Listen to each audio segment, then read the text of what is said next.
Guarantee है कि केजरीवाल ही आएगा। लिख कर देता हूँ मैं, केजरीवाल ही आएगा। लिख कर दीजिए। मतलब दिल्ली की जनता तो एक बेड पे तीन तीन को लिटाओ और खुद बेंगलोर में जाके खांसी का इलाज कराओ, ऐसे थोड़ी होता है। सॉरी बोल दो। ठीक है, सॉरी। गलत बयान ही नहीं। मेरा तो काम है भाई विपक्षियों से ऐसे ही सॉरी बुलवाना। भाई को इतनी ठंड लग रही है, नजला है लेकिन जैकेट नहीं डाली है। ऐसा बोले तो मोदी जी भी बोलते हैं कि मैं फकीर आदमी हूँ, झोला डाल लेके निकल जाता हूँ, लेकिन 2 करोड़ का सूट पहने थे उन्होंने। दिल्ली में केजरीवाल की सरकार बनेंगी, क्योंकि केजरीवाल ही बनेंगे दिल्ली में। केजरीवाल की क्यों बनेगी? मैं हैदराबाद से आया हूँ, तो मैं हैदराबाद से मैं एज ए पॉलिटिकल साइंस का स्टूडेंट हूँ मैं।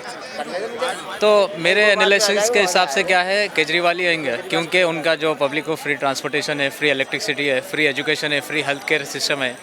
तो मेन पब्लिक को क्या चाहिए कि हेल्थ होना, एजुकेशन होना, बाकी का कुछ भी नहीं चाहिए। पब्लिक खुद ही अपने आप डेवलप हो जाएंगी। लेकिन मोदी जी क्या कर रहे हैं कि बातों में डिवाइड कर दे रहे हैं कि रिलीजियस पॉलिटिक्स खेल रहे हैं कि मंदिर मस्जिद, हिंदू मुसलमान, ये वो ऐसा, ये सब चीज़ों में क्या है पब्लिक को डाइवर्ट कर दे के, उलझा दे के रख दे रहे हैं, जिसमें क्या है पब्लिक हम दोनों लड़ते रहेंगे, वो दूसरा अपना काम कर लेके निकल जाएंगे। पब्लिक हैदराबाद से इनका कहना है कि मैं पॉलिटिकल एनालिस्ट हूँ और मैंने जो दिल्ली की राजनीति को एनालिसिस किया, तो या केजरीवाल फिर से चौथी बार आ रहे हैं क्योंकि मोदी जी ने हिंदू मुस्लिम की जो पॉलिटिक्स की है उससे डिवाइड हो गया। सर हो सकता है, देखो मैं किसी की काबिलियत पे कभी शक नहीं करता हूँ। हो सकता है सर पॉलिटिकल एनालिस्ट हों और सर जानते हो बेहतरी से, जो भी जानते होंगे वो तो कहना नाई भाई कह बाल, रुक जाओ सब आगे ही आएगा कटने के बाद। सीधी सी बात है, ये कहावत है पुरानी, हमारे उत्तर प्रदेश में बोली जाती है।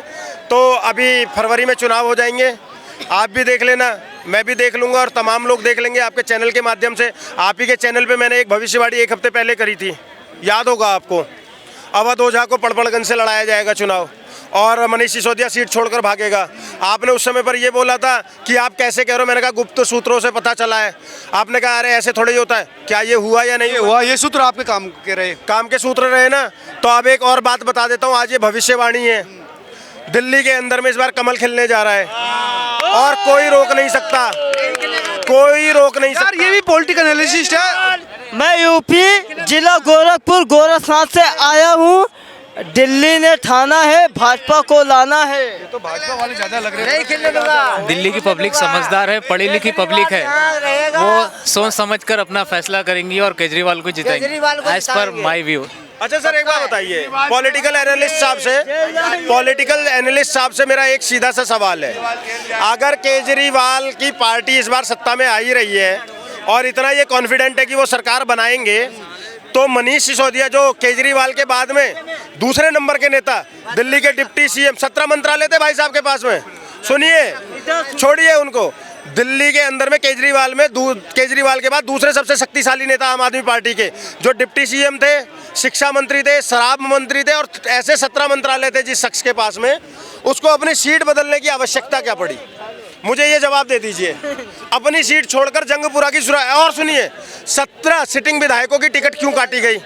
ये अगर इतना ही उनको कॉन्फिडेंस था कि हमारी सरकार बनेगी और हमने काम किया है, 17 विधायकों की, 1-2 की नहीं 17 विधायकों की टिकट। यार अब तक जितनी सीट डिक्लेयर हुआ 50% से सुन लो, मात्र अभी 30 सीटें डिक्लेयर करी हैं उन्होंने, 31, पहले 11 और अब 20, 31 सीटों में से 17 विधायकों की टिकट काट दी उन्होंने। क्यों काटी भाई साहब? अगर इतना कॉन्फिडेंस था कि मैं जीत रहा हूँ तो एनालिस्ट साहब ये माहौल जो फैक्ट है, जो हवा है, वो तो बदली हुई लग रही है, टिकट कट रहे हैं। देखिए बीजेपी क्या करती है कि दूसरे स्टेट में दूसरे उनको एमएलएस को खरीद के अपनी हुकूमत बना लेती है, लेकिन जब यहाँ की गवर्नमेंट लोकल जो उसके हिसाब से जो बेस्ट लगा वो डिसीजन लेती है। अब उसको बोल रहे हैं कि ऐसा मिनिस्ट्री दे दे रहे, कर दे रहे, ये गलत है ऐसा। मतलब टिकट कट रहे हैं, डिप्टी सीएम की सीट बदली जा रही है। साहब से बोलो, थोड़ा जोर से बोले, मेरे को सुनाई नहीं दे रहा क्या बोल रहे हैं। थोड़ा जुकाम है, थोड़ा सा जोर से बोलिए ना सर, जीतने वाले की आवाज थोड़ी तो बुलंद होनी चाहिए। आपके चेहरे पे वो आत्मविश्वास लग नहीं रहा, चश्मा अच्छा लग रहा है। नहीं, मेरे को थोड़ा सर्दी जुकाम है इसलिए।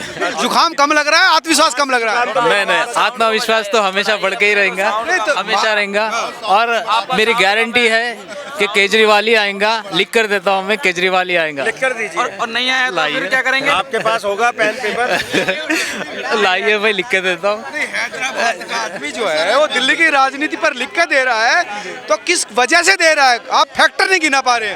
फैक्टर देखिए कि फ्री हेल्थ सिस्टम है। ये क्या है, मतलब जैसा कि यूरोपियन कंट्रीज़ में जैसा कि फ्री हेल्थ सिस्टम है, वैसा इंडिया में इम्प्लीमेंट करे केजरीवाल। दूसरे स्टेट्स में नहीं है ऐसा। इम्प्लीमेंट करा अभी तक मुझे फ्री हेल्थ आतिशी मार लेना घूम रही है। दिल्ली के जो अस्पताल हैं उसमें जेबी पंत सबसे बड़ा अस्पताल है, वो 3 बजे गई, लंबी लाइन थी। एक जो उसकी जांच की जो पर्ची है वो 2-2 साल पीछे की दी जा रही है। सर, तो ये नाम स्वाति मालीवाल है। स्वाति मालीवाल जो आम आदमी पार्टी से ही राज्यसभा सांसद है, अभी तक पार्टी से बाहर नहीं निकली हैं वो। आम आदमी पार्टी से राज्यसभा सांसद स्वाति मालीवाल कभी किराड़ी में जाकर पोल खोलती हैं, कभी बुराड़ी में जाकर पोल खोलती हैं। और कल रात को वो कहाँ गई थी? जीबी पंत हॉस्पिटल में। ठीक है, जीबी पंत हॉस्पिटल में भी उन्होंने सच्चाई दिखा दी आम आदमी पार्टी की, क्या सच्चाई है। इसके इतर ये भाई साहब कह रहे हैं यूरोप वाली वो ला रहे हैं, फलाना ला रहे हैं, ढिमाका ला रहे हैं। भैया यूरोप में भी ऐसे मुंडका में जैसे सड़कों में गड्ढे हुए पड़े हैं, जैसे केजरीवाल के घर के आगे इस बार रोड बंद करनी पड़ गई थी, पानी भर गया था मुख्यमंत्री आवास में। यूरोप में भी यही होता है क्या साहब? दे दो जवाब। गुजरात में भी होता है, भोपाल में भी, मध्य प्रदेश में भी होता है। हम दिल्ली सब की बात जगह कर रहे थे, होता है। आप अब यूरोप गए फिर गुजरात चले। मैं गुजरात नहीं रहता साहब, मैं दिल्ली रहता हूँ। मुझे दिल्ली में सुविधा चाहिए। मैं हैदराबाद नहीं जा रहा सुविधा लेने, मुझे दिल्ली में सुविधा चाहिए। मैं दिल्ली का वोटर हूँ, मैं दिल्ली में वोट लूंगा। मैं आपके यहाँ हैदराबाद में जाके बोला क्या क्या वहाँ पर वो ओवैसी में करता रहता, कभी बोला क्या? मैं नहीं बोला ना। फिर आप यहाँ की बात करो, दिल्ली की बात करो। आप गुजरात जा रहे हो, ऐसे तो पानी सब जगह भरता है, लेकिन मुख्यमंत्री आवास में पानी भर गया, ये बताओ ना। मुख्यमंत्री आवास में भर गया। जमुना 10 सालों में साफ नहीं हुई साहब, जमुना 10 सालों में साफ नहीं हुई। तो गंगा भी साफ करने का वादा करे थे मोदी जी, नर्मदा साफ साफ हुई है क्या? गुजरात में? नहीं, नर्मदा साफ है गुजरात में। गंगा नर्मदा साफ है गुजरात में। गंगा साफ करने और का सुनो, वादा गंगा करे थे कितनी मोदी। साफ है मैं बताता हूँ, खर्चा भी मैं दे दूंगा। चलो हरिद्वार डुबकी लगवाता हूँ, चलोगे? नहीं, गंगा भी साफ करने का वादा करे थे मोदी जी। चलो। और सुनो, हम तो हर साल जाते हैं, जल भरकर लाते हैं, पूजा पाठ में चढ़ाते हैं, और वो पानी पी भी लेते हैं। पीना कभी अमृत है, अमृत। क्या गंगा नदी साफ हुई? हाँ, पूरी साफ हुई क्या? पूरी जो भाई हरिद्वार तक ठीक है, आगे ठीक है, लेकिन पूरी गंगा न जब बांग्लादेश मोदी जी सिर्फ गुजरात के पीएम नहीं है, पूरे हिंदुस्तान के पीएम है। मैं जवाब दे देता हूँ ना, मैं जवाब दे देता हूँ ना। गंगा पूरे देश में फैली हुई नदी है, ठीक है, उसको साफ किया जा रहा है, और जगह जगह साफ भी है, कहीं 1-2 जगह ही गंदी है, ठीक है, कहीं 1-2 जगह। लेकिन जो यमुना है वो उत्तर प्रदेश, दिल्ली और हरियाणा तक ही सीमित है। उत्तर प्रदेश, दिल्ली और हरियाणा तक में। और आप जहाँ से शुरुआत हो रही है, जहाँ पे खत्म हो रही है, आप वहाँ पर आकर ढूंढ कर देखेंगे ना, सबसे ज़्यादा मैली दिल्ली में क्यों है? और दिल्ली पता कितनी बड़ी है? एक्चुअल में दिल्ली कितनी बड़ी है? गाजियाबाद जिले जितनी भी नहीं है। उत्तर प्रदेश के किसी एक जिले से कंपेयर कर लो। समझ गए आप क्या बातें कर रहे हो? आप आकर यहाँ पर दिल्ली की, मैंने आपसे पूछा मुंडका में जैसी सड़कें हैं ऐसी हैं क्या यूरोप में? आपने जवाब नहीं दिया। और तर्क ऐसे नहीं होता है। आप यूरोप से कंपेयर कर रहे थे ना। मैंने बोला कि क्या सड़कें ऐसी हैं, इन्होंने जवाब नहीं दिया। मैंने बोला जमुना क्यों साफ नहीं करी, ये यमुना पर चले गए। चलिए ये बता दीजिए कि दिल्ली के अंदर में 20 घंटे ही लाइट क्यों आती है? अभी दिल्ली में LNJP हॉस्पिटल में इमरजेंसी वार्ड में, इमरजेंसी, और मैं चैलेंज के साथ कहता हूँ आपके कैमरे के साथ, ये पॉलिटिकल एनालिस्ट है ना, मैं अभी चलने को तैयार हूँ, जितने लोग चलना चाहें। इमरजेंसी वार्ड में एक बेड पे 2-2 लोग मरीज पड़े हुए हैं सीरियस कंडीशन में। Health model of Delhi. जी, तो दिल्ली में क्या है कि पूरे हिंदुस्तान से भी लोग आके इलाज कराते हैं। सिर्फ ऐसा नहीं है कि सिर्फ दिल्ली वालों का इलाज होता है, पूरे ऑल इंडिया से इलाज होता है। सही बात है। नहीं, ये बिल्कुल सही बात नहीं है। सही बात इनके हिसाब से सही, इनके बात से सही है ना। सुनो, एक सेकंड रुक जा। ये तुम्हारी सही बात। भाई साहब, लोग तो मुंबई भी जाते हैं इलाज कराने, पूरे भारत से। दिल्ली भारत की राजधानी है ना, लोग आएंगे। तुम छाती चौड़ी कर रहे हो ना कि मैंने अच्छा कर दिया छाती, और इन्होंने ये बताना ये भूल गए कि इस दिल्ली में हर एक चीज में, सुविधा में केंद्र सरकार भी राज्य सरकार को मदद प्रदान करती है। वो नहीं बताते, उसको गप से छुपा लेते हैं। जैसे सुनिए, अभी पूरा नहीं हुआ भाई साहब, सुनिए। भारत की राजधानी है दिल्ली, यहाँ सब जगह से लोग आएंगे, लेकिन इलाज करने के लिए दिल्ली के राजा को, अगर दिल्ली की स्वास्थ्य व्यवस्था इतनी अच्छी थी, बेंगलोर क्यों जाना पड़ा? दिल्ली के राजा तो सुनिए, गवर्नर है। सुनिए, नहीं, मुख्यमंत्री अरविंद केजरीवाल को बेंगलोर क्यों जाना पड़ा अपना इलाज कराने, अगर दिल्ली की इतनी अच्छी थी? राघव चड्ढा, आम आदमी पार्टी से सांसद, उनको अमेरिका में जाके आंखों का इलाज क्यों कराना पड़ा? अगर दिल्ली की स्वास्थ्य यूरोप जितना स्तर का हो गया तो फिर क्यों गए? मतलब दिल्ली की जनता तो एक बेड पे 3-3 को लिटाओ और खुद बेंगलोर में जाके खांसी का इलाज कराओ, ऐसे थोड़ी होता है। वैसा बोले तो मोदी जी भी बोलते हैं कि मैं फकीर आदमी हूँ, झोला डाल लेके निकल जाता हूँ, लेकिन 2 करोड़ का सूट पहने थे उन्होंने। 2 करोड़ का अगर ये एक भी मुझे ऐसा बता देंगे, मैं अभी यहाँ पर माफी मांग लूंगा। बताओ अगर इन्होंने साबित कर दिया 2 करोड़ का सूट, मैं अभी यहाँ पर माफी मांग लूंगा, नहीं तो ये माफी मांगेंगे क्या? ये आदमी पहले से फ्रॉड लग रहा था मुझे, अब बता देता हूँ पॉलिटिक्स। सुन लो अब बताता हूँ कैसे।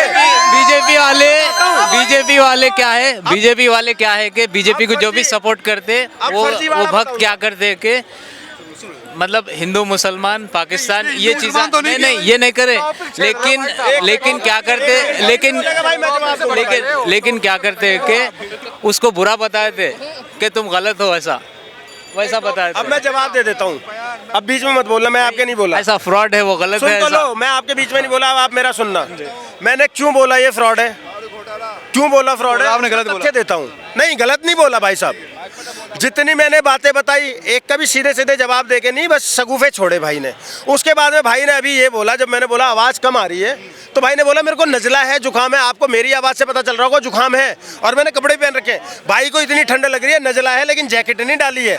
जबकि ऐसा तो है नहीं कि गरीब तो नहीं है, दिल डॉल से पता चल रहा होगा, कपड़े से पता चल रहा होगा, अच्छा खासा अफोर्ड कर सकता है, मतलब कि भाई को ठंड नहीं लग रही, कोई नज़ला नहीं है। तो इस बात से सुन लो ना, मैं बीच में नहीं आया था आपके। अगर आप ऐसे आओगे तो फिर मैं खींचता रहूँगा, फिर बोल नहीं पाओगे, ठीक है। तो दूसरी बात, भाई बोलता है मैं पॉलिटिकल एनालिस्ट हूँ। उसके बाद में भाई को ये नहीं पता, कि मैंने अभी तक एक बार भी धर्म की बात करी नहीं, और ये मेरे को ला रहा था कि मैंने धर्म की बात कर दी। क्या बात है, हिंदू मुस्लिम कब लाया मैं? बीजेपी वाले करते बल के बोला मैं, बीजेपी वाले करते बल के बोला। ये तो नहीं लाया ना, आप करते हैं, वो आपका आरोप है। वो दूसरी बात, आपके हैदराबाद से ओवैसी हैं, वो राजनीति करते हैं धर्म की। नहीं मैं अवैसी नहीं हूँ भाई। वो करते तो है ना, ऐसा कैसा एजेंट हूँ भाई? वो बहुत, वो भी तो धर्म की राजनीति थोड़ी होता, मोदी जी ने बुलाया मुझे। वो भी तो धर्म की दूसरी बात, इन्होंने सिर्फ 1 सेकंड यार बोलने दो। इन्होंने ये बोला कि 2 करोड़ का सूट, मैंने इनको चैलेंज मारा कि आप 2 करोड़ का सूट का मुझे दिखा दीजिए। 10 लाख के सूट का तो सबको पता है, बाद में वो नीलाम हुआ था, और वो नीलाम होने के बाद कहाँ गया था ये भी दुनिया को पता है, ठीक है। गरीबों में दिया गया। हिंदुस्तान का इकलौता ऐसा प्रधानमंत्री है, जब मुख्यमंत्री था, जिस दिन मुख्यमंत्री पद से उन्होंने वो किया और प्रधानमंत्री बनने आए थे, अपनी सारी कमाई देकर आए, ठीक है, पूरी सैलरी 13 सालों की देकर आए। उसके बाद में शायद भाई को नहीं पता, RTI डाल लेना, अभी वही प्रधानमंत्री, उसने अपने जो उसके एक ही प्लॉट था उसके नाम पर गुजरात के अंदर में, वो भी उसने एक चैरिटेबल ट्रस्ट को दान कर दिया, ठीक है। सुनिए, आगे सुनिए। लेकिन जिस दिल्ली के राजा की ये बातें कर रहे हैं, ये कहते दिल्ली में केजरीवाल ये वो, उस केजरीवाल को LG हर काम करने से तो रोक देता है, लेकिन शीश महल बनाने से नहीं रोकता। 52 करोड़ का शीश महल बनवाया था भाई साहब। 10 लाख की टॉयलेट सीट, हगने के लिए 10 लाख रुपए की सीट पर बैठ रहा है बंदा, सोच करते तो क्यों सोचो। 20 लाख के पर्दे, एक पर्दा और एक टॉयलेट सीट में ना, अब 3 BHA वो ले लेना, समझ गए। लेकिन भाई उस पे नहीं बोलेगा। और मोदी जी जो कपड़े पहनते हैं, ब्रांडेड पहनते हैं, प्रधानमंत्री है भाई मेरे देश के, पूरी दुनिया में घूमते हैं, मुझे अच्छा लगता है पहनते हैं, लेकिन उनके कपड़े नीलाम होते हैं जब, तो अच्छे खासी रकम में बिकते हैं, और उस अच्छी खासी रकम को भी गरीबों में दिया जाता है, वो ये नहीं बताएंगे। पहले तो 2 करोड़ का बताइए, कौन सा सूट था वो? 2 करोड़ बोले तो एक अंदाजे के हिसाब से भाई, अंदाजे कैसे बताइए? गोल्ड का जो एमरिटी वर्क करेगा था, नहीं बोल सकता ना मेरे भाई। मोदी जी बोले तो अलग, हम बोले तो गलत। अरे तुम झूठ थोड़े बोलेगा, तुम झूठ बोल रहा है। झूठ नहीं, तुम बता ना मेरे को, गोल्ड का एमरिटी वर्क करेगा था। तुम मानता है वो 10 लाख का सूट था? ब्रांड कौन सा था? तुला माहित है वो 10 लाख का सूट था। हाँ, माहित समझा? सॉरी बोल दो, ठीक है, सॉरी। गलत बयानी नहीं, मेरा तो काम है भाई विपक्षियों से ऐसे ही सॉरी बुलवाना, क्योंकि वो गलत बयानी आकर करते हैं, बिना फैक्ट्स के कुछ भी बोल देते हैं। नहीं वो तो लेकिन अच्छी बात है, मैं मानता हूँ भाई के साथ में मेरी थोड़ी सी अच्छी पिक्चर लेना, ऐसे पॉलिटिकल एनालिस्ट मुझे मिले तो मुझे बहुत अच्छा एक बार वीडियो को रिवाइंड करके देखना, मैं पॉलिटिकल एनालिस्ट ने बोला था, मैं पॉलिटिकल साइंस कर रहा था बोल के बोला था, तो सर बोल दिए पॉलिटिकल एनालिस्ट। अब उसको ही रिपीट कर, इन्होंने बताया तो मैं उसमें बोला, उसको ही रिपीट करते जा रहे हैं, आप रिवाइंड करके सुन ले सकते हैं। बोला पॉलिटिकल एनालिस्ट तो है ना, पॉलिटिकल तो जानते हैं ना। आपने कहा था मैंने देखा है, अध्ययन किया है, बोला आपने कि मैंने यहाँ की दिल्ली की राजनीति को देखा है, और मैं डिक्लेयर कर रहा हूँ कि आम आदमी फिर से आ रही है। कितनी विधानसभा सीटें हैं? नहीं वो तो नहीं पता भाई। क्या अध्ययन किया? 1 सेकंड, दिल्ली में मौजूदा समय में आम आदमी पार्टी के कितने विधायक हैं? अरे चाचा आप 2 मिनट रुक जाओ ना, भाई पॉलिटिकल साइंस का अध्ययन करके आया है। आ- आप तो मेरे बाबूजी की उम्र के हो, आप रुक जाओ। देखो भाई, सर बताइए। सर बताएंगे। नहीं नहीं नहीं नहीं नहीं नहीं सर, बोल के रहे बीच में। एक सेकंड मुझे ये बताइए ना। अरे रुकिए, मौजूदा जो केजरीवाल है, मौजूदा कहाँ से विधायक है?